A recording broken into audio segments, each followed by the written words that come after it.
L'invité de la matinale, Pierre-Hugues Dubois. Votre invité ce matin, Pierre-Hugues, est le docteur Claire Fourcade, présidente de la Société française d'accompagnement et de soins palliatifs. Bonjour Claire Fourcade, et merci d'avoir accepté notre invitation. Le Figaro s'est procuré l'avant-projet du gouvernement sur la fin de vie. Le texte comporte 3 volets, les soins d'accompagnement, les droits des patients et l'aide à mourir.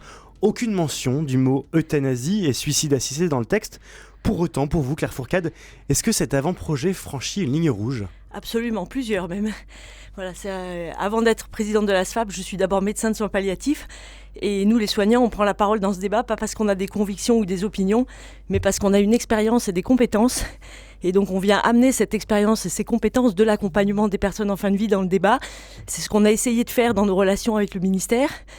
Donc on a découvert comme vous ce projet de loi dans le Figaro.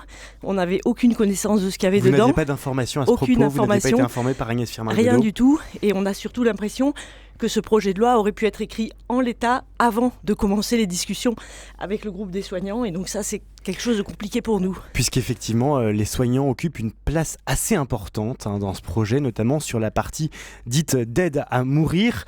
C'est aux soignants de s'occuper des patients de bout en bout, en tout cas d'être avec les patients de bout en bout. Pour les soignants qui émettaient déjà de très nombreuses réserves, et peut-être qu'il y a une impression de ne pas avoir été entendus. Absolument, c'est le moins qu'on puisse dire. On a fait hier soir une réunion du groupe de soignants avec lequel on travaille maintenant depuis 18 mois, qui sont des soignants qui sont tous concernés par la question de la fin de vie. La gériatrie, l'oncologie, la neurologie et donc les infirmiers, puisqu'ils sont aussi impliqués très lourdement dans ce projet. Et donc on s'est réunis ensemble avec cette impression commune de n'avoir absolument pas été entendus, mais encore moins que ce qu'on aurait pu imaginer. Et donc c'est à la fois, je pense, pour nous de la tristesse, de l'inquiétude, beaucoup d'inquiétude pour l'accompagnement des patients.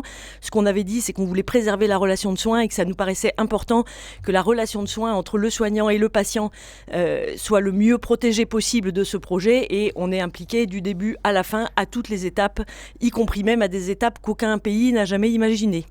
Les soignants estiment ne pas avoir été entendus. Pour autant, la société civile peut avoir eu l'impression d'avoir été entendue, puisque la Convention citoyenne, c'est quelques centaines de citoyens tirés au sort et réunis au sein de la CESE. Ils ont été entendus, puisque c'est un petit peu leur préconisation aussi qui se matérialise dans ce projet de loi. Et c'est très important ce que vous pointez, parce que dans ce débat, on est devant ce défi-là de comment à la fois on rassure les Français qui légitimement sont inquiets de la façon dont leur vie va se terminer ou celle de leurs proches, et comment on tient compte aussi de l'expérience des personnes en fin de vie. Parce que c'est très différent d'être face à la mort quand on est en fin de vie ou quand on y pense et qu'on se projette à plus long terme. C'est-à-dire quand on est en pleine forme et qu'on pense à sa fin dans longtemps, ou quand on est devant le Oui, et nous, l'échéance. c'est ça dont on essaye de témoigner, puisque nos patients prennent peu la parole dans les médias, et donc nous, on ne peut pas parler pour eux, mais en tout cas, on peut dire ce dont on est témoin et ce qu'on écoute en fin de vie, et c'est ça qu'on a essayé de mettre dans le débat pour essayer à la fois de répondre à l'inquiétude des Français, mais il me semble que la première partie de ce projet de loi pourrait répondre à l'inquiétude des Français si elle était appliquée. Il y a tous les jours en France 400 Français qui n'ont pas accès aux soins dont ils auraient besoin. La première partie dont vous parlez, c'est les soins d'accompagnement. Alors, les soins palliatifs, dans le texte, on parle de soins d'accompagnement. Il y a une petite évolution sémantique. Ces soins palliatifs, ils occupent là aussi une grande part de cet avant-projet. Enfin ? Alors oui, enfin. Sauf que dans la stratégie décennale qui a été publiée juste il y a quelques jours et dont on a pris connaissance aussi par la presse.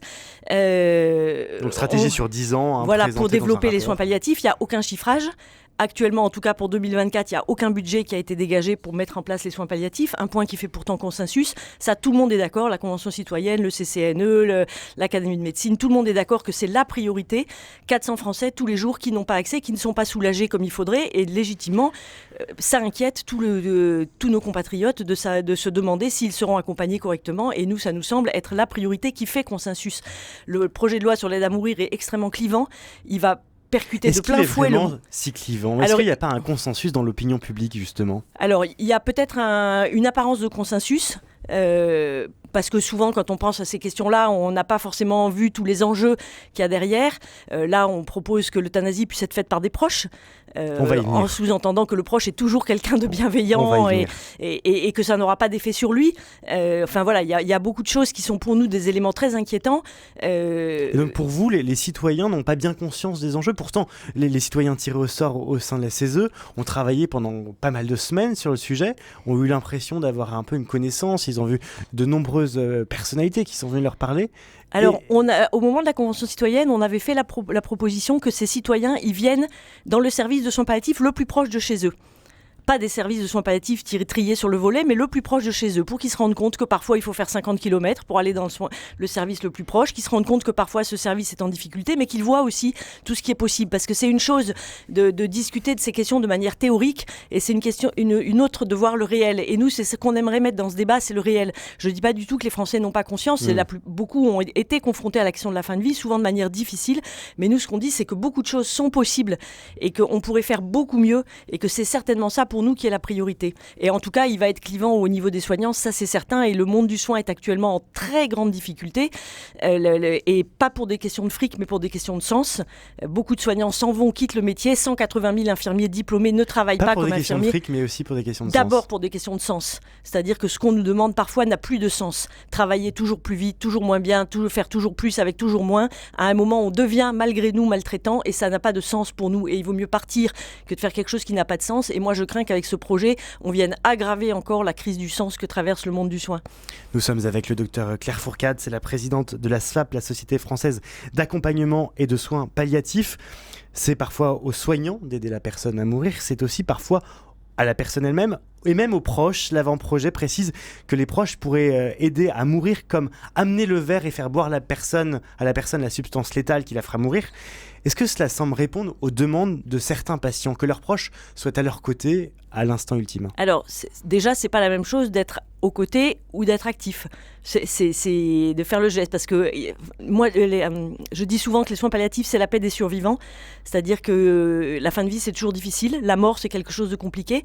Mais quand ça s'est passé dans de bonnes conditions, quand on a pu accompagner la personne, qu'on a pu vivre correctement, qu'elle a été soulagée correctement, c'est moins difficile de continuer à vivre après. Je pense que ça sera difficile de continuer à vivre pour beaucoup de gens qui auront été impliqués dans toutes les décisions actuellement d'arrêt de traitement qui sont prises, par exemple, en réanimation. C'est jamais les proches qui sont décisionnaires. On prend leur avis, mais c'est jamais eux qui prennent la décision. La personne de confiance ne prend pas les décisions, justement pour éviter de faire porter ce poids. Et là, je pense que voilà, on ne mesure pas l'impact que ça peut avoir. Il y a une étude en Suisse qui est en train de sortir sur l'impact du suicide assisté sur les proches, et on voit que les deuils sont beaucoup plus compliqués que pour des morts accompagnées. Et donc voilà, je pense qu'il faut être là aussi très vigilant. Il faut qu'on parle aussi du secourisme à l'envers. L'expression. Ça, il faudrait pas ne pas en parler. Et l'expression est noir sur blanc dans l'exposé des motifs de cet avant-projet. Alors déjà, rappelez ce que c'est le secourisme à l'envers. L'idée, c'est que si la mort se passe mal, c'est-à-dire que s'il y a un problème au moment de la survenue de la mort, eh bien c'est au corps médical d'apprécier la notion et peut-être, entre guillemets, de mener à la fin la mort.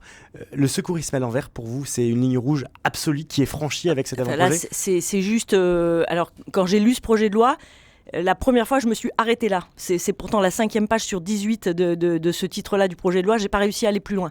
C'est-à-dire que pour moi, le secourisme à l'envers, c'est la médecine à l'envers, et c'est tout l'envers de la société dans laquelle je veux vivre.